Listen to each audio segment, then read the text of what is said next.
é o padrão dos egressos. O padrão dos egressos. Se vocês têm uma faculdade de medicina na qual o número de indivíduos que saem da faculdade e não passam no exame de residência, chega, não precisa fazer mais nenhuma conta. E quem está falando aqui é um professor de cirurgia geral por 40 anos. Isso, 45 anos. 45 anos. De modo que, como professor titular da escola por concurso público de oposição, aliás, a presidente anterior, a Dilma, tirou o concurso. O que significa isso? Que a pessoa pode chegar aos píncaros da carreira sem nunca ter aberto um livro. Por quê? Porque de 2 em 2 anos ele troca de classe. E vai chegar a professor titular sem ter feito concurso. Uhum. Isso aí é para quê? No teu caso pode, inclusive, sem abrir um paciente. Sim. Hoje o indivíduo faz uma tese de doutorado na minha faculdade, na faculdade do outro, sem abrir. Faz uma tese de cirurgia sem operar. Vocês já viram isso? É o seguinte aqui, ó, nós só temos fera falante aqui. Se tu não te meter, tu não fala. Então, eu queria aproveitar o Roberto, uma honra poder fazer uma pergunta para uma referência que eu tenho na área do... Não fala assim, porque o Roberto já é meio... Né, não, mas o ego exacerbado. Ele fala merece. assim, ele se atira lá de cima do ego dele. Roberto, um grande abraço. Um grande abraço para amigo. Eu queria retornar ao seu comentário a respeito das manifestações agora do dia 7 e concordar plenamente com o senhor no sentido de que a pauta é liberdade. A defesa da liberdade individual, a defesa da nossa vida, da nossa propriedade, do nosso direito de poder escolher aquilo que é melhor para nós mesmos. E nesse sentido, até o Júlio mencionou alguns abusos que nós vimos, as imagens de truculências no ano passado, brigadianos em cima de guardas municipais em cima de cidadãos.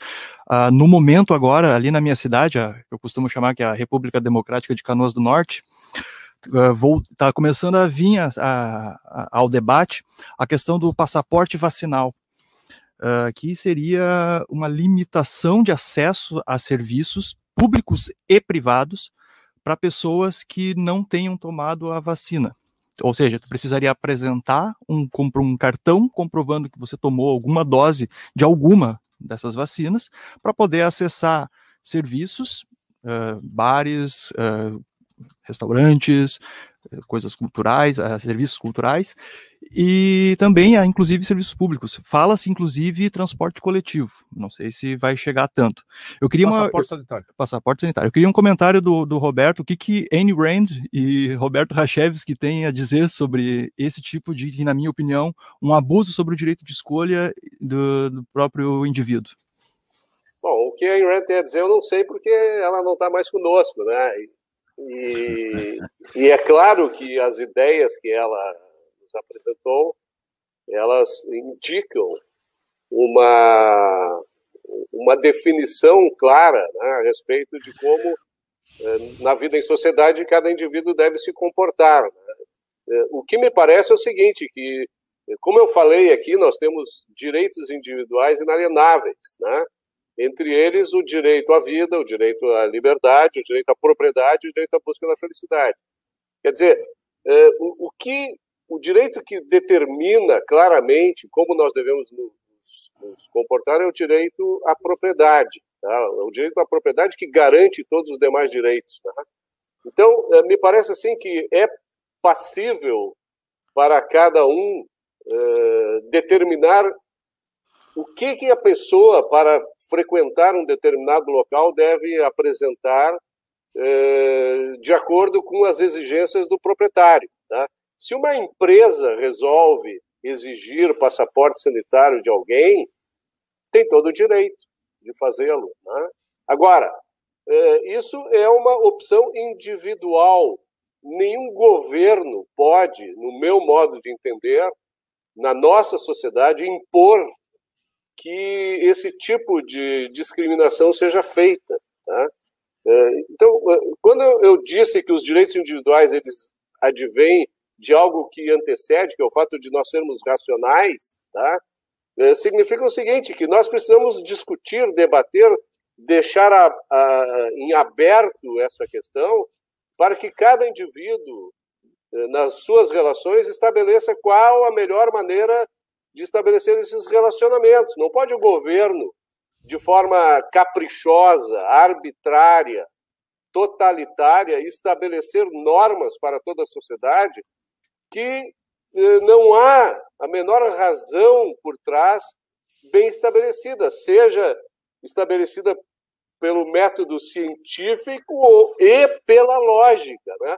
Não é só o método científico que é necessário, o método científico, ou melhor, é necessário, mas não é suficiente. A lógica também é necessária e suficiente. Então, nós precisamos ter muita cautela com relação a isso, e eu, particularmente, sou totalmente contra o passaporte vacinal, porque é um abuso de poder estabelecido por algumas pessoas dentro do Estado e que nós, indivíduos, não temos que tolerar, absolutamente.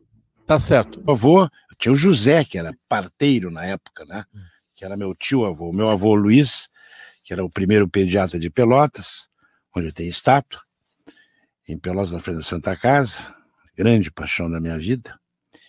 E meu pai era médico, e meu irmão é médico, e nós, então, temos, através do meu avô, uma geração de médicos da família. De modo que nós não nos consideramos pelo duro, né? Sempre fomos estudiosos, todos nós, e fizemos uma carreira universitária. Tu estavas me perguntando aqui no bastidor sobre vacina. Passaporte vacinal, que vamos à vacina. E o Racheves complementou a respeito da liberdade das pessoas. Isso é muito complicado, porque o outro lado, na vida a gente sempre tem que ver o outro lado, né? O outro lado diria assim, mas eu não quero contaminação. Então eu, com passaporte, posso dizer que eu não vou contaminar os outros, então eu sou uma pessoa que tem o direito à circulação porque eu não estou contaminando. Primeiro, isso é uma mentira. Isso é uma mentira. Mas veja o seguinte, porque de repente essa pessoa vai querer um passaporte vacinal, com que vacina? Se a gente está com a vacina da Coronavac, só tem 50% de capacidade imunitária, porque a sua efetividade é 50%. Os seus outros 50% está na sorte, está na sua imunidade individual, que é onde terminará tudo, né? Tudo terminará aí. Aí o camarada que tem a AstraZeneca vai dizer, não, mas eu tenho 72%. Aí o da Pfizer vai dizer, mas eu tenho 76%. Mas o que é isso? Onde é que nós estamos? E há quanto tempo o senhor se vacinou? O senhor vacinou há mais de 6 meses, a sua atividade imunitária começa a declinar. Então o senhor tem que se revacinar. O senhor já teve Delta? Porque vai ser assim. Daqui adiante vai ser assim. Os jornais, eles não têm mais o que fazer. Estão desesperados. Então vai faltar letra no alfabeto grego. Na verdade é o seguinte, vai acontecer, vai se dar aquilo que foi previsto lá no início do ano, que chegaria em setembro, ali fevereiro, março desse ano, se disse assim, quando chegar em setembro, esse assunto já não será mais assunto. Já não é. Hoje é CPI. Não, mas tá voltando. Não, porque é o seguinte, que morreram 3 pessoas no Conceição. 3. Acreditada ao coronavírus. Então vamos à análise das 3 pessoas. Semana passada, vamos analisar. Uma pessoa tinha 33 anos e foi um escândalo, mas o que ela tinha? Ela tinha cavernas pulmonares com hemoptise dependendo de tuberculose. Tuberculose assim, que faz caverna, nem existe mais praticamente isso. Cavernas pulmonares. O que é isso? Qual é isso? Cavernas é uma área que não tem pulmão, não tem tecido pulmonar, é uma caverna. É um buraco negro.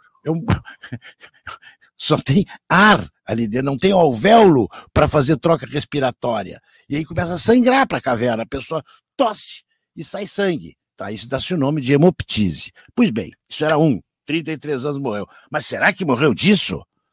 Não. O coronavírus aí foi um agente, mas quem matou foi a tuberculose. A outra pessoa, pasmem, era câncer em estágio final, uma neoplasia terminal. E a pessoa mais velha tinha uma doença degenerativa crônica. Todos os 3, a morte acreditada ao coronavírus. Mas o que é isso? Mas será que não vai uma análise clínica? Uma análise clínica de pessoas saudáveis, sob o ponto de vista intelectual, porque eu já chamo saudável, sob o ponto de vista intelectual. Não é que sabe mais ou que sabe menos, mas é que tem a cabeça limpa para poder dizer que a causa mortes foi tuberculose. A causa-morte foi neoplasia terminal e a outra uma doença degenerativa crônica. Mas esse é o fato. E essa variante Delta, o que é isso? Isso é do vírus. Eu sei, o vírus também é suficientemente inteligente, me perdoe a jocosidade, para ele ir mudando. Nós vamos mudando, nós, homens, vamos mudando durante a nossa vida. E o vírus está sendo atacado pelos nossos anticorpos e atacado pelos anticorpos fabricados, me perdoe dizer assim, que são as vacinas. Então ele muda para se defender. O que o homem vai fazer? Vai fazer novas vacinas. Assim como é com as outras vacinas. Eu queria fazer uma pergunta para o doutor, não sei se... Guilherme. Sobre essa questão da variante Delta. Eu estava vendo, acho que foi ontem, alguns estudos mostrando a questão da infecção, da contraição do vírus e da transmissão da variante Delta por pessoas que estão vacinadas. Né? Então eu estava vendo que isso está acontecendo, né? As pessoas vacinadas conseguem contrair o vírus e também o transmitem. Eu queria saber sobre a questão da mutação do vírus. Se uma pessoa imunizada, vacinada, que contrai uma variante do coronavírus, pode ela, sendo receptora daquele vírus, gerar uma nova mutação? Não. O que acontece é o seguinte, o vírus ele faz as suas variantes, ele vai mudando, tá? E esses anticorpos criados por nós, através da vacina, estou falando através da vacina, não aqueles que nós mesmos criamos, que esse é o ideal, né? Qual é a vacina ideal? A vacina ideal é quem pegou o coronavírus, esse tipo de coronavírus, fez os seus anticorpos e esse vai ficar imunizado contra o coronavírus existente. Vê a variante Delta. Os anticorpos reconhecem e vão lutar contra esta variante, cuja efetividade é muito grande, tanto das vacinas como a nossa, autógena, como a nossa. Provavelmente alguns não vão ter anticorpos suficientes ou qualificados suficientemente, e vão a êxito letal. São raros. Caso a caso, vai ser uma questão caso a caso. Por que tem pessoas que dormem na mesma cama e um pega e o outro não pega? Meu caso, minha esposa teve e eu não tive. Minha mãe teve, o tive foi assintomático. Se tivesse, foi assintomático, porque eu não fizesse teste. Não, eu até fiz aquele teste do nariz que não... Não, tem que esperar não sei quanto tempo, não sei o quê. Eu fiz no terceiro dia e não apareceu nada. Então tem pessoas que já são imunes. E este é o ideal. Isso vai acontecer? Evidente que vai, como todas essas outras gripes que nós conhecemos. E vamos ter que tomar vacina todos os anos? Talvez tenha. Eu aqui nem vou dizer isso, mas vou dizer, né? Não vou dizer 50. Eu nunca me vacinei contra essa gripe comum que nós temos. Eu também não. Nunca. Fico até rindo, né? Porque eu tenho imunidade suficiente, sempre julguei que tive. Eu faço uns 12 ou 13 anos que não me resfrio. Não estou as condenando. As pessoas querem, vão, se vacinem, parabéns. Com essa mídia toda do coronavírus, é evidente que me vacinei, pulei o dia da Coronavac, eu não sou louco o suficiente para fazer uma vacina de 50%, né? Eu prefiro os meus 50%. Agora quer ver uma coisa? E aí eu fiz a vacina da AstraZeneca. E tô aí. Agora quer ver uma coisa interessante, né? A gente estava falando sobre a questão do passaporte. Eu fiz isolamento social. Aliás, eu sou exatamente o contrário. Sou contra o isolamento social. Onde tem, é lá que eu vou, porque eu não pego. A gente estava falando sobre a questão do passaporte vacinal, entrando na questão das vacinas, tudo, e me ocorreu assim que nesse debate, quando a gente, por exemplo, se manifesta contra uma medida dessa, que ao meu ver também é autoritária, né, de exigir passaporte vacinal do poder público, né, o poder público exigir um passaporte vacinal para acessar serviços, eu acho isso um absurdo. Quando a gente começa a falar isso, cria-se um espantalho dizendo que a gente é contra a vacinação. Exatamente isso aí. Né? E começam a bater nesse espantalho, dizendo, porque então tu é contra a vacina. Não, só um pouquinho, eu sou contra um passaporte vacinal, eu não sou contra vacina. Né? Então a guerra de narrativas tá tão insana que as pessoas parecem que não escutam o que a gente fala. Porque o que eu estou sendo contra é uma medida de governo, de controle social. E, ao meu ver, por tudo isso que a gente está conversando aqui, não garante uma não transmissão viral. Não garante. Não garante. Teoricamente poderia diminuir. Diminui. Mas, veja, se eu tenho uma vacina, que tem 50% de efetividade, significa que a outra metade não tem. Mas se eu estou com esse passaporte, teoricamente, só a metade eu poderia obviar da contaminação, a outra não. Sem contar que... já tem estudo sobre isso, obviamente, né, o Luiz Pereira Lima, de quem contraiu a doença e adquiriu anticorpos e quem se vacinou. Qual o período de imunização de um e de outro? Eu pergunto o seguinte, pior, o passaporte vacinal, não é o meu caso, né? Mas uma determinada pessoa adquiriu o coronavírus, curou. Tem a sua imunidade natural, porque está curado, a melhor vacina é a dele. O anticorpo natural. O anticorpo natural. Ele fez os seus anticorpos.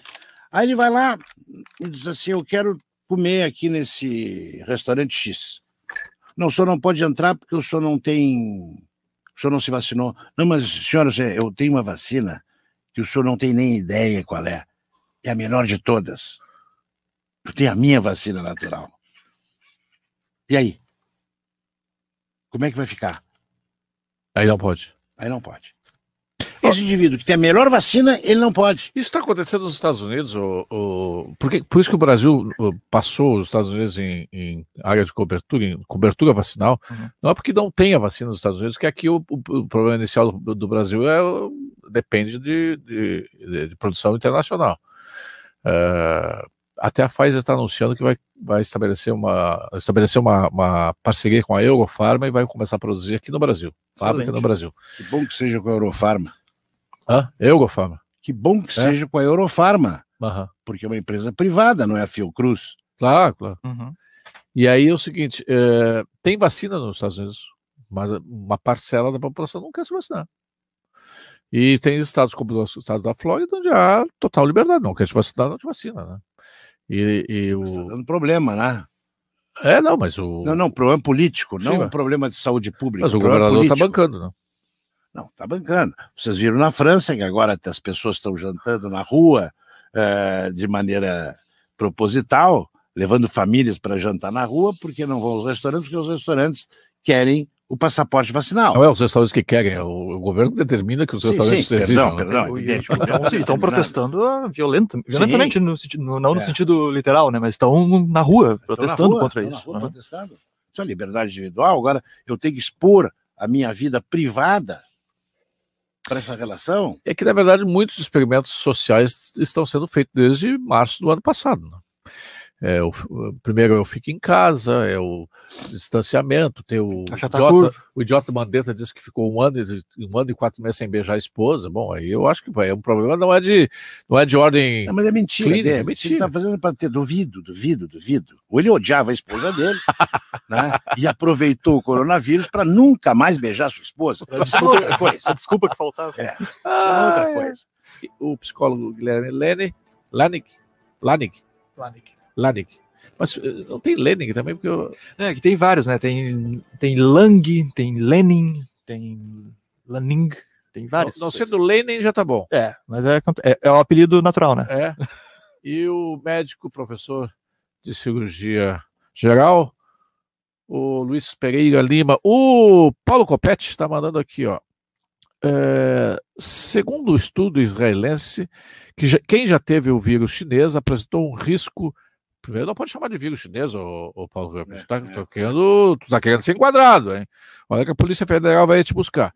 Segundo um estudo israelense, quem já teve o vírus chinês apresentou um risco muito menor de se infectar novamente em relação aos vacinados, chegando a um fator de 27 para Covid sintomática. É uma avaliação que levou em conta 2,5 milhões de pessoas. Não, é exato, né? Foi dito o que nós tínhamos comentado aqui.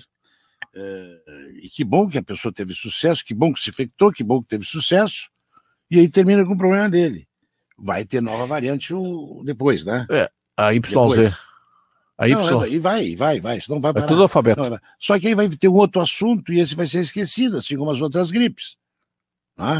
Mas me diz o seguinte, são novos assuntos. Eu te perguntei no intervalo. Eu tomei as duas doses, boa parte das pessoas que tomam as doses da AstraZeneca diz que sente muita repé, calafrio, febre, blá, blá, blá. Eu não senti nada, absolutamente nada. Aí tem muita coisa. O consultório médico é assim.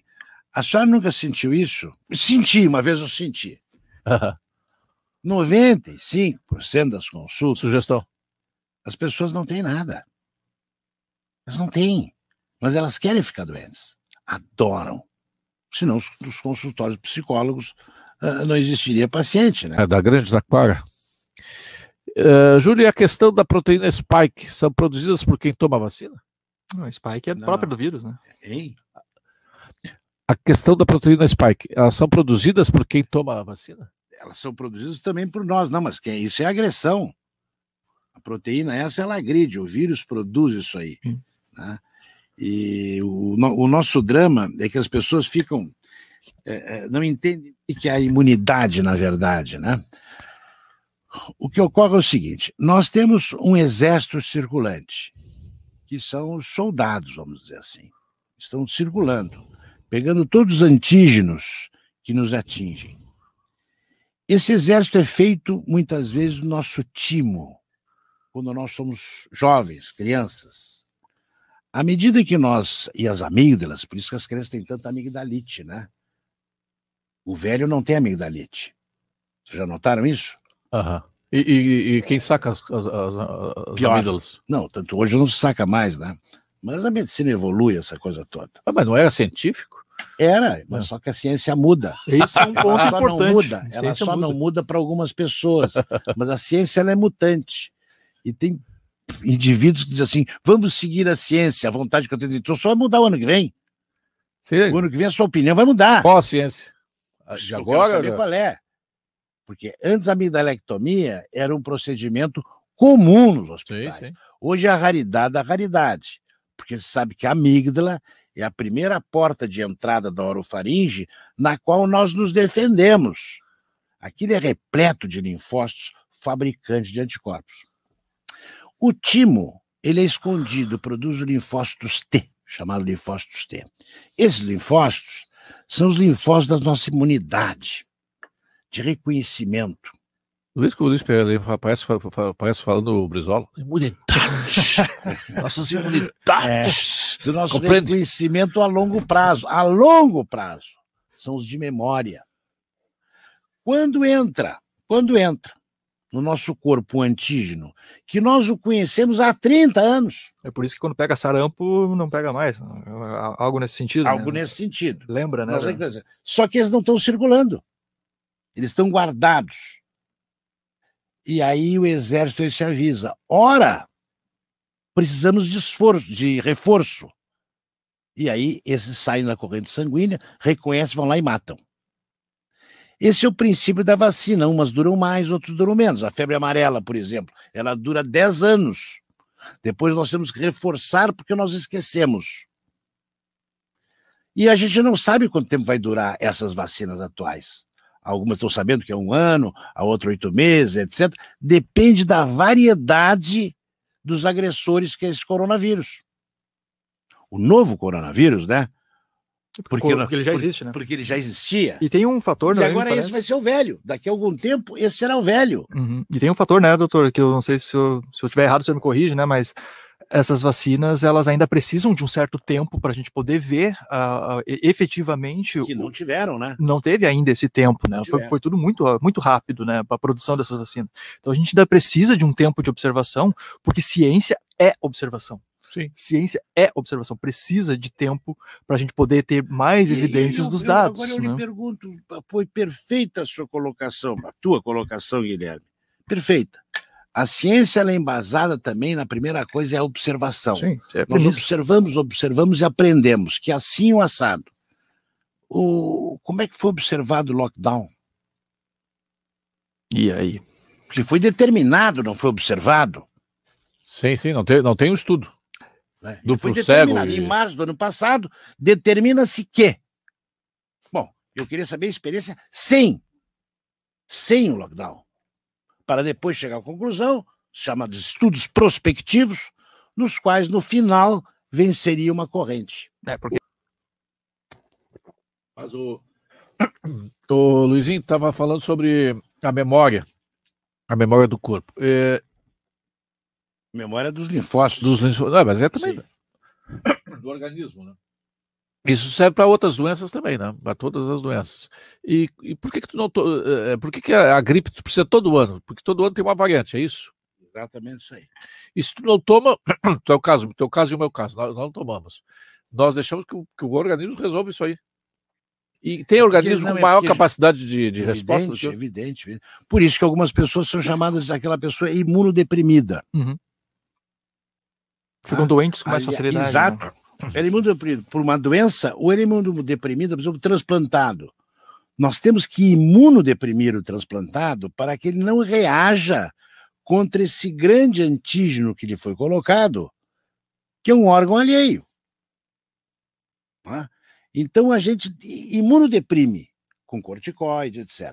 Aí o indivíduo tem artrite reumatoide, ele passa a tomar corticoide cronicamente. Ele é um imunodeprimido. Então ele é capaz de adquirir doenças mais do que nós, que não somos, em princípio, imunodeprimido. O depressivo, na tua área, ele é um imunodeprimido? Ele é um imunodeprimido? Então, as doenças crônicas nos deprimem os nossos anticorpos. Tu falaste agora, me desse um gancho, eu ia falar isso, eu tinha me esquecido, mas importante o teu gancho. No dia do psicólogo, nem todo mundo que tem tristeza, nem todo mundo que está triste, ou passa um período até considerável triste, está necessariamente deprimido, Guilherme. Exatamente. Não tem a tristeza é uma emoção da vida do ser humano. A gente fica triste, a gente fica alegre, e isso não é um determinante para um transtorno depressivo, né? Isso é um dos diversos sintomas que vão nos indicar a presença ou não. Nessa pandemia aí, aumentar os casos de pessoas angustiadas, ansiosas, para saber o que vai ser da sua vida, tanto do ponto de vista clínico, quanto do ponto de vista de trabalho, empresarial, enfim. Isso se esgota logo em seguida? Ele se resolve por si só? Tem gente com mais necessidade de acompanhamento? Como é que é? Isso é aquilo que a gente estava falando antes, né? Vai ser caso a caso, né? Não tem como a gente bater o martelo e dizer que vai ser assim ou não vai ser assim, porque há pessoas que reagem... Mas a média, assim, em geral. Difícil dizer, né, Júlio? Eu também não sou psicólogo clínico para poder ver como é que está a chegada desses pacientes nos consultórios para ver, mas o relato que a gente escuta dos colegas é que sim, tá tendo uma procura muito alta, né, de pessoas ansiosas, muito preocupadas com o futuro, com tudo que está acontecendo. A questão de perdas familiares por conta da Covid dificulta também, o luto. Então, o relato que chega dos colegas clínicos é que teve um aumento exponencial. Como que isso vai se comportar ali para frente é difícil de precisar, mas certamente isso vai ter um impacto principalmente nas pessoas mais jovens, eu penso, que estão angustiadas com a busca de emprego ou perda de emprego, tentando construir família e mais essas preocupações de doença. Então, eu imagino que para essas pessoas tentar colocar o foco no positivo, que a gente começou o programa falando, né, tentar manter o foco no positivo, é um pouco mais difícil por conta de toda essa vivência desses últimos 2 anos. E essa disputa também, né, essa disputa política, essa politização da pandemia também, né? Tu liga a TV, tu fica desesperado. Não, agora até talvez tenha diminuído um pouquinho. A politização da pandemia, a politização de tudo, né? Porque os limites dos poderes das pessoas foram mudados. Então, se sentiram autorizados a extrapolar seus limites. E isso faz com que se transmita para outros níveis da população. Se Congresso, Senado, Judiciário, etc., extrapolam os seus limites, a população, na planície, digamos assim, esta população também se julga fazer isso. Tio Júlio, outro excelente programa. Poderia perguntar ao Dr. Luiz Pereira Lima sobre o efeito do medo sobre a imunidade? Também. Isso que nós estamos falando. Claro. A questão Mas é evidente. Mas se assim, qual é o maior risco? Vários fatores de risco de infarto do miocárdio. Vários fatores. Ansiedade. O primeiro deles é estresse contínuo. Mas o que tem que ver? Tem, claro. Porque isso vem com a aterosclerose, da entupimento, da isquemia cardíaca, que é a mais famosa, né? Porque a gente tem isquemia em tudo que é lugar, né? O que é isquemia? Isquemia é falta de sangue num determinado local. Guilherme Lene. A questão do medo ativa todo o sistema nervoso simpático, né? Então faz com que o indivíduo tenha uma descarga de adrenalina muito forte, que vai acabar pode acabar acelera o coração. A adrenalina dá vasoconstrição. Como dá vasoconstrição, ou seja, o vaso fica menor, aumenta a pressão arterial. Aumenta a pressão arterial. Vocês têm um exemplo típico no sinal, é a secura na boca. Uhum. O medo dá uma secura na boca muito grande. Mas aqui, ó, tem uma notícia aqui da morte da uma locutora da BBC, a Karen Duke. Não, ela é a Lisa Shaw. Quantos anos tinha a Lisa Shaw? Ela recebeu a primeira dose da AstraZeneca em abril, final de abril, e uma semana depois começou a se queixar de fortes dores de cabeça. O quadro piorou nos dias seguintes e a apresentadora foi submetida a tratamento para coágulos sanguíneos e sangramento na cabeça, mas foi a óbito a 21 de maio, menos de 30 dias depois. A morte da Lisa, o chefe de segurança da Anvisa do Reino Unido, a agência de reguladora lá do Reino Unido, disse que irá reavaliar o laudo da legista e ressaltou a importância da vacinação contra a Covid.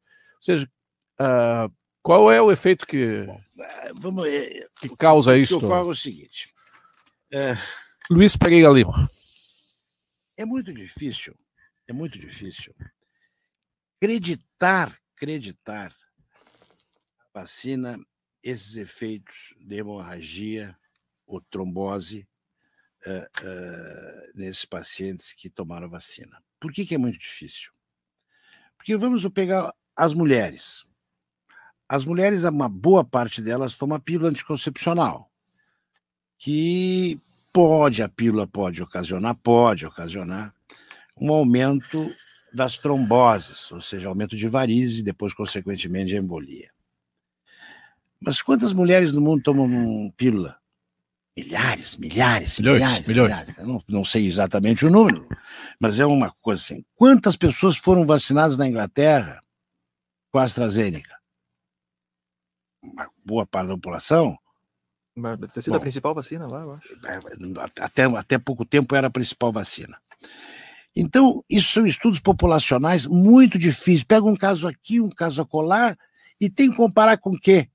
Com a população geral. Quantos acidentes vasculares houve na Inglaterra nesse período de pessoas não vacinadas? Sim. Para poder comparar com os vacinados. Que é o grupo de controle. Isso aqui. O chamado grupo de controle. Pessoas da mesma faixa etária. Porque, do contrário, o estudo é um estudo capenga. Tem que ser mulheres de 30 a 40 anos, que não tomam pílula, porque seria um viés de seleção. A questão de comorbidades. Se a pessoa tem algum... Se a pessoa tem algum tipo de comorbidade, né? Comprovar isso é muito difícil. É extremamente raro. Extremamente raro. E vai acontecer.